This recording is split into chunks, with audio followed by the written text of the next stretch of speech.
Hello guys, तो कैसे हो आप सब लोग। तो आज मैं फिर आपके सामने आ चुका हूँ अकाउंटेंसी का सेकंड सेट लेके। इसमें आज मैं आपके सामने जो है अकाउंटिंग कंसेप्ट्स पे जो है एमसीक्यू लेके आया हूँ। तो चलिए गाइस, अकाउंटिंग कंसेप्ट्स पे जो है एमसीक्यू सॉल्व करेंगे। तो इससे पहले गाइस, अगर आप पहली बार मेरे चैनल पर आ रहे हैं तो चैनल को लाइक, शेयर और सब्सक्राइब करना ना भूलें। आने वाले टाइम पे इस चैनल पे आपको बहुत सारी वीडियोस देखने को मिलेंगी। तो चलिए शुरू करते हैं एमसीक्यू ऑन अकाउंटिंग कंसेप्ट्स।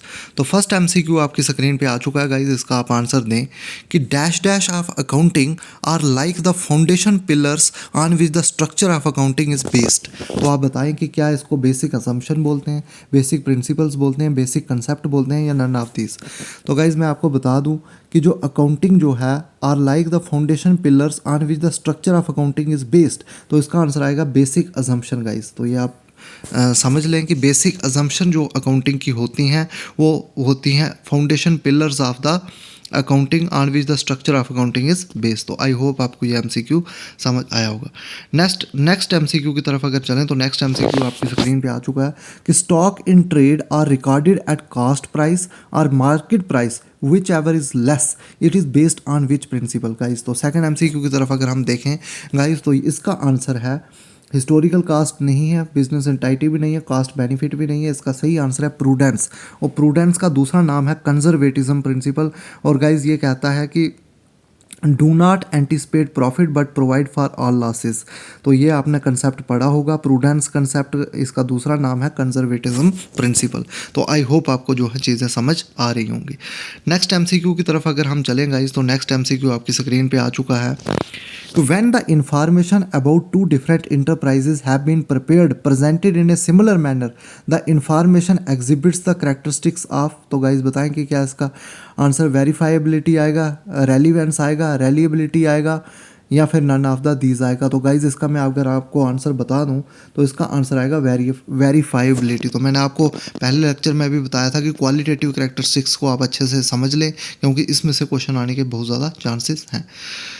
तो नेक्स्ट एमसीक्यू की तरफ चलें। The primary qualities that make accounting information useful for decision making are. तो कौन कौन सी वो क्वालिटीज़ है गाइस? क्या relevance and freedom from bias है। उसके साथ साथ हमें जो अगली प्रॉपर्टीज़ है वो है रेलिएबिलिटी एंड कंपेरेबिलिटी, फिर है कंपेरेबिलिटी एंड कंसिस्टेंसी, और फिर है नन ऑफ द दीज। तो गाइज इसका सही आंसर है रेलिएबिलिटी एंड कंपेरेबिलिटी। तो ये बात आप याद रखें। तो नेक्स्ट एमसीक्यू की तरफ अगर हम चलेंगे तो नेक्स्ट एमसीक्यू आपकी स्क्रीन पे आ चुका है guys. A trader has made a sale of 65,500 out of which cash sales amounted to 25,000. He showed trade receivable on 31st March at 40,500. Which concept is followed by him? तो guys हम देखेंगे 65,500 की जो है सेल हुई, जिसमें से 25,000 की जो सेल हुई वो जो कैश में हुई थी, लेकिन उसके अलावा जो हुई थी वो क्रेडिट में हुई थी। तो जो क्रेडिट में सेल हुई थी वो मेंशन कर दी एज ट्रेड रिसीवेबल 40,500। तो ये कौन सा कंसेप्ट फॉलो हो रहा है गाइस? तो आपको पता है जो अक्रूअल कंसेप्ट है वो यहाँ पे फॉलो हो रहा है। अक्रूअल कंसेप्ट कहता है कि कोई भी चीज़ अगर कोई भी चीज़ आप क्रेडिट पर दे रहे हो तो उसको ज़रूर मेंशन कर लो अपने अकाउंट्स में। तो इसलिए अक्रूअल कंसेप्ट यहाँ पे फॉलो हो रहा है। आई होप आपको चीज़ें समझ आ रही होंगी। नेक्स्ट एमसीक्यू की तरफ अगर चलें तो नेक्स्ट एमसीक्यू आपकी स्क्रीन पे आ चुका है। Sixth MCQ, in income measurement and recognisation of assets and liability which of the following concept goes together. तो गाइज इस क्वेश्चन का आंसर आप मुझे दें। तो इस क्वेश्चन का सही आंसर है पीरियोडिसिटी, अक्रूअल एंड मैचिंग। तो आई होप आपने जो है इस क्वेश्चन का सही आंसर दिया होगा। गाइज इसी तरह के क्वेश्चन आपको जो है पेपर में देखने को मिलेंगे। अगर ये क्वेश्चन आप सॉल्व कर लेते हैं गाइज तो इट मीन्स कि आपकी प्रिपरेशन जो है अच्छे लेवल पे चल रही है। तो नेक्स्ट एमसीक्यू की तरफ चलें। सेवंथ एमसीक्यू आपकी स्क्रीन पे आ चुका है। According to which principle the economic life of an enterprise is artificially split into periodic intervals. तो क्या वो कंसिस्टेंसी प्रिंसिपल है, अकाउंटिंग पीरियड प्रिंसिपल है, गोइंग कंसर्न प्रिंसिपल है या अक्रूअल प्रिंसिपल है? तो गाइज मैं आपको बता दूं कि जब हम जो लाइफ होती है, इकोनॉमिक लाइफ होती है एंटरप्राइज की, जब उसको हम एक इंटरवल्स में डिवाइड करें तो उस प्रिंसिपल को कहते हैं अकाउंटिंग पीरियड प्रिंसिपल। तो आई होप आपको जो है ये कंसेप्ट जो है अच्छे से समझ आ रहे होंगे गाइज। जो ये अकाउंटिंग के कंसेप्ट हैं इसमें से आपको पेपर में क्वेश्चन ज़रूर देखने को मिलेगा। नेक्स्ट एमसीक्यू की तरफ चलें तो नेक्स्ट एमसीक्यू आपकी स्क्रीन पे आ चुका है। During life time of an entity accounting produce financial statements in accordance with which basic accounting concept, तो इसका आंसर दें कि during life time of an entity accounting produce financial statements in accordance with which basic accounting concept. तो आप बताएं तो इसका क्या कंजर्वेटिज्म आएगा, मैचिंग आएगा, अकाउंटिंग पीरियड आएगा या नन ऑफ द अबव आएगा। गाइज इसका आंसर बताएं आप। तो इसका आंसर मैं आपको बता दूं, आई होप आपने आंसर बता दिया होगा। तो इसका आंसर है अकाउंटिंग पीरियड गाइस। तो आई होप आपके जो कंसेप्ट हैं वो यहाँ पे क्लियर हो रहे होंगे। नेक्स्ट एमसीक्यू की तरफ अगर हम चलें, 9th एमसीक्यू, एक concept that a business enterprise will not be sold और liquidated in the near future is known as. तो इस कंसेप्ट को क्या बोलते हैं गाइज? तो इस कंसेप्ट को बोलते हैं गोइंग कंसर्न कंसेप्ट। गाइज ये बात याद रखें आप, इकोनॉमिक एंटाइटी या मॉनेटरी यूनिट इसको नहीं बोलते हैं। इसका आंसर आएगा going concern concept. I hope आपको जो है चीज़ें समझ आ रही होंगी। तो 10th एमसीक्यू की तरफ अगर हम चलें तो 10th एमसीक्यू आपकी स्क्रीन पे आ चुका है। तो आपको इनकोरेक्ट स्टेटमेंट बतानी है। फर्स्ट स्टेटमेंट है कि India has follow dual GST model, centre GST and state GST. तो गाइज मैं आपको बता दूं कि ये जो स्टेटमेंट है, फर्स्ट स्टेटमेंट ये सही है। सेकंड स्टेटमेंट की तरफ चलें, goods and services tax is a value added tax, तो ये भी सही है। And integrated tax would be levied and collected by the centre on inter state supply of goods and services. तो गाइज ये भी सही है। आईजीएसटी हम जो है इसी तरह से कलेक्ट करते हैं जब एक स्टेट से दूसरी स्टेट में जाना हो। The list of exempted goods and services are different are the centre and the state. तो गाइज ये जो स्टेटमेंट है ये गलत है। तो सही आंसर इसका आएगा क्योंकि हमें इनकरेक्ट स्टेटमेंट ही यहाँ पे देखनी थी। तो आई होप आपको चीज़ें समझ आ रही होंगी। तो गाइज यहाँ पे देखें आप, यहाँ पे ये जो है इस क्वेश्चन की एक्सप्लेनेशन भी दी हुई है। तो ये जो पीडीएफ है गाइज मैं अपने टेलीग्राम चैनल पे जो है शेयर कर लूँगा, वहाँ से आप इस पीडीएफ को ले सकते हो। इन एमसीक्यूज़ की आप एक्सप्लेनेशन भी पढ़ सकते हो। तो इसलिए हमारे टेलीग्राम का लिंक जो है मैं डिस्क्रिप्शन में दे दूँगा, वहाँ से आप टेलीग्राम ग्रुप से इस पीडीएफ को ले जा सकते हैं। तो चलिए गाइज, जो 11th एमसीक्यू आपकी स्क्रीन पे आ चुका है।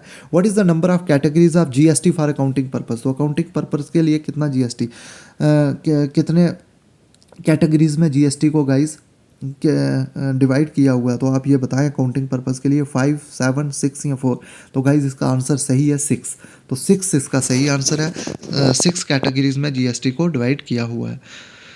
तो गाइज़ ये इसकी एक्सप्लेनेशन भी नीचे दी हुई है। तो ये आप टेलीग्राम लिंक से इस पीडीएफ को डाउनलोड कर सकते हैं। तो हमारे टेलीग्राम चैनल को आप ज्वाइन कर सकते हैं। नेक्स्ट एमसीक्यू की तरफ चलें गाइज। तो next MCQ 12th MCQ, which principle states that every transaction has a dual और टू फोल्ड इफेक्ट। तो गाइज ये बहुत ही ईजी क्वेश्चन है। तो इसका सही आंसर आएगा ड्यूअलिटी प्रिंसिपल। तो आई होप आपको चीज़ें समझ आ रही होंगी। तो historical cost principle, matching principle, इसका आंसर नहीं आने वाला है। तो इसकी एक्सप्लेनेशन आप नीचे पढ़ सकते हो। तो इसलिए मैं कह रहा हूँ कि आप इस पीडीएफ को जो है हमारे टेलीग्राम ग्रुप से डाउनलोड कर सकते हैं। तो next MCQ guys 13th MCQ आपकी स्क्रीन पे आ चुका है। तो इसको आप पढ़ें। If a piece of land If a piece of land is purchased for 6,000 and its market value is 9 lakh, at the time of preparing final accounts, the land value is recorded at which value and which concept support this guys. तो ये मैं आपको बता दूं कि आपने historical cost principal पढ़ा होगा, या जिसको कास्ट प्रिंसिपल भी बोलते हैं।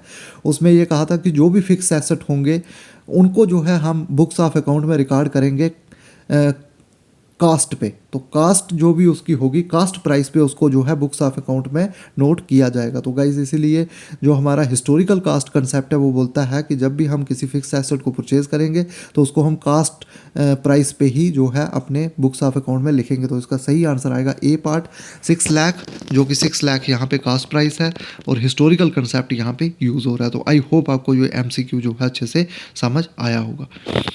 तो ये एक्सप्लेनेशन नीचे अच्छे से दी हुई है गाइज। जिसको ये समझ नहीं आया तो यहाँ से एक्सप्लेनेशन पढ़ सकता है। तो ये जो पीडीएफ है मैं टेलीग्राम में डाउनलोड कर लूँगा। नेक्स्ट एमसीक्यू की तरफ चलें। तो नेक्स्ट एमसीक्यू आपकी स्क्रीन पे आ चुका है। Management concealing important financial information violates which principle. तो गाइज इसका जो सही आंसर है वो है full disclosure principle. Full disclosure principle जो कहता है वो कहता है कि हमें जो है हमारी जो अकाउंटिंग इन्फॉर्मेशन है, अकाउंटिंग स्टेटमेंट्स हैं, उनको हमें डिस्क्लोज़ करना है फुली और कम्प्लीटली। जितनी भी इन्फॉर्मेशन है उसको फुली और कम्प्लीटली हमें डिस्क्लोज़ करना है। तो फुल डिस्क्लोजर प्रिंसिपल यहाँ पे वायलेट होगा अगर हम मैनेजमेंट को जो है वो फाइनेंशियल इन्फॉर्मेशन जब मैनेजमेंट जो है उसको कंसील करेगी, छुपाएगी। तो आई होप आपको जो है एमसीक्यू समझ आ रहे होंगे। तो लास्ट एमसीक्यू आज का guys, which board in India developed accounting standard. तो इसका आंसर आप दें गाइज। तो 15th का जो आंसर है गाइज वो है अकाउंटिंग स्टैंडर्ड बोर्ड ASB। तो इसका सही आंसर है ASB। तो गाइज आप मुझे कमेंट सेक्शन में बताएं कि अकाउंटिंग स्टैंडर्ड बोर्ड को जो है कौन से साल में बनाया गया था। इसका आंसर आप मुझे कमेंट सेक्शन में बताएं। तो आई होप गाइज आपको जो ये MCQ सीरीज़ है पसंद आ रही होगी। तो गाइज ये देखें यहाँ पे इसके इस PDF के सारे आंसर्स दिए हुए हैं। तो ये पूरी की पूरी PDF मैं अपने टेलीग्राम लिंक पे जो है डाउनलोड कर लूँगा गाइज, अपलोड कर लूँगा गाइज। तो वहाँ से आप इसको डाउनलोड कर सकते हैं। तो थैंक्स फॉर वॉचिंग गाइज।